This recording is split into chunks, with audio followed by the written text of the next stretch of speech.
Elias Canetti, The Secret Heart of the Clock. This is a book of fragments, a book of aphorisms, a book of just, loose ideas that seem to be there to just spark your mind in the best possible way. I love to have this book around, so I have it like near here somewhere always, and I like to just kind of open it randomly and see what comes up. It's not like an oracle, but it does get my mind going. Sometimes about things that are completely unrelated to what's actually written here.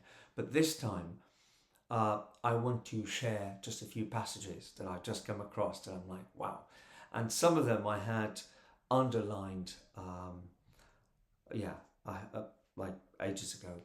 So here's one. More and more often, he catches himself thinking that there is no way to save humanity. Is that an attempt to rid himself of responsibility? So it's like he doesn't let himself get away with that, with not having responsibility. I love that.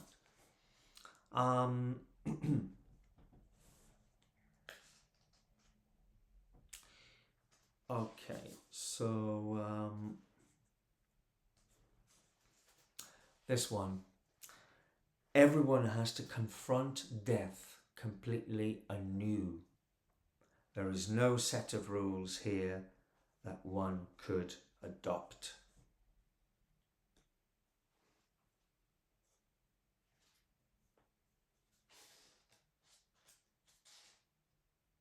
Yeah, so that's the thing, that's why so often we can't learn from other people's experiences much as we would like to, or much as they ask us, they invite us to, they warn us to.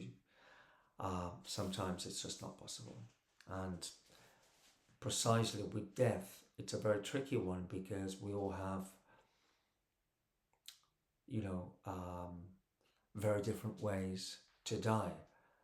Also to die in life, also to, when it comes to transforming ourselves, when it comes to allowing certain patterns in us to die so that we can enter a new stage of our lives altogether.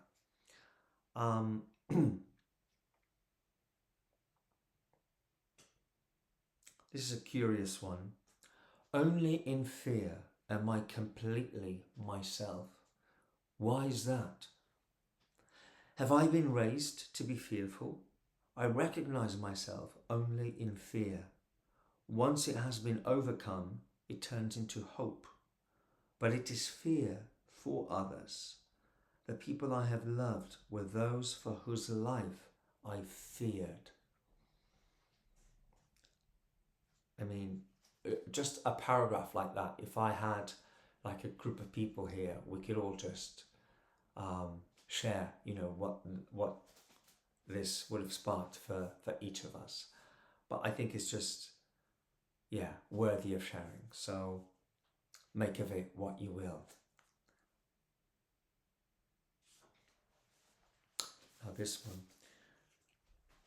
Not to come to the end of anything, to strike a chord and leave it open. Or is this just the recipe of a sly old man who opens 1,000 things in order not to bring himself to a conclusion?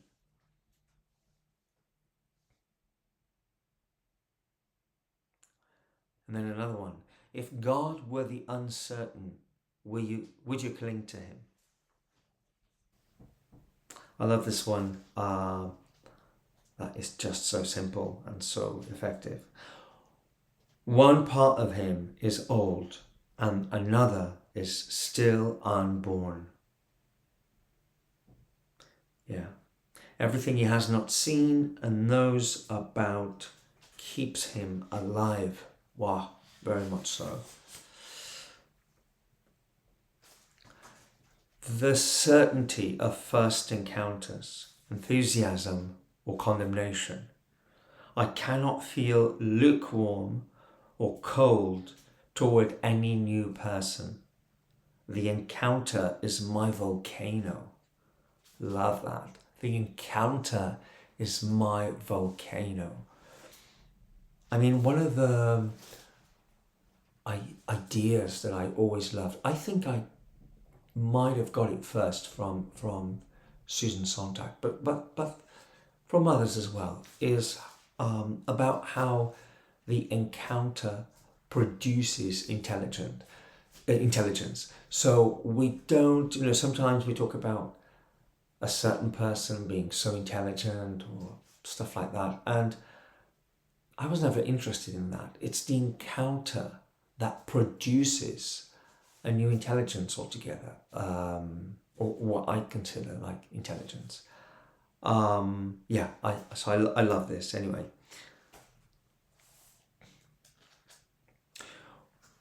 One who no longer recognizes himself, yet keeps on breathing. Yeah, that's all of us sometimes, right?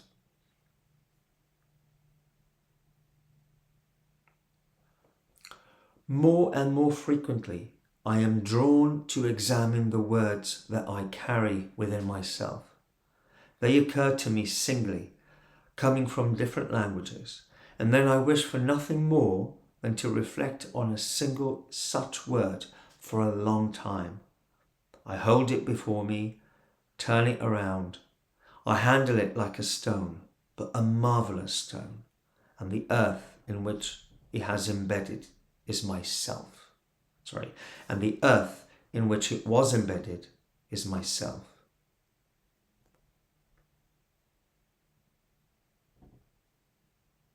Wow. I mean, what word lover doesn't recognize this one? He has started writing his farewell letters. He is reserving a few years for that.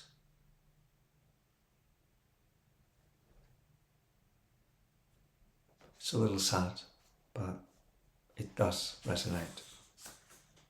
All right, couple more and I'll be gone.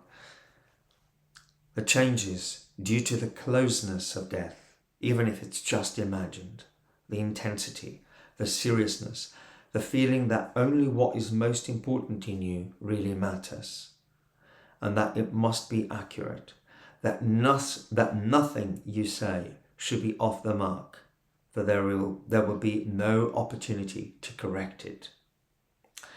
Now, if one could really succeed in postponing death to the point where one no longer feels its nearness, what would become of this seriousness?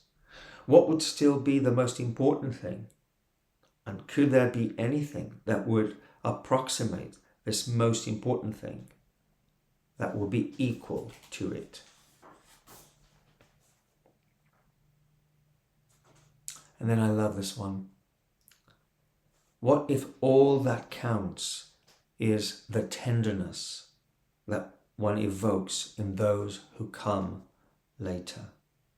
What if all that counts is the tenderness one evokes in those who come later? Remembered breath and unconfused words. I'm going to read this one as well, which is somewhat sad, but very powerful. I can't think of a more painful sight than a man fallen silent in his late years who once knew how to say many things. I do not mean the silence of wisdom, which keeps its peace out of a sense of responsibility. I mean the silence of disappointment, that considers one's own life and the entire past to have been in vain. I mean the old age that has not become more than all that was before. The old age that would rather not have lived because it feels reduced, not expanded. it sounds like I'm finishing on a grim note, but actually, I think it's it is heavy, but it's a good one to contend with and to remember and to sit with, and you know, and invite ourselves to value life as it is right now and how we can make the best of it. And then, not be afraid of being honest about each life review that we undertake at the various points in our lives, including at the end of our lives. Thanks very much for being there.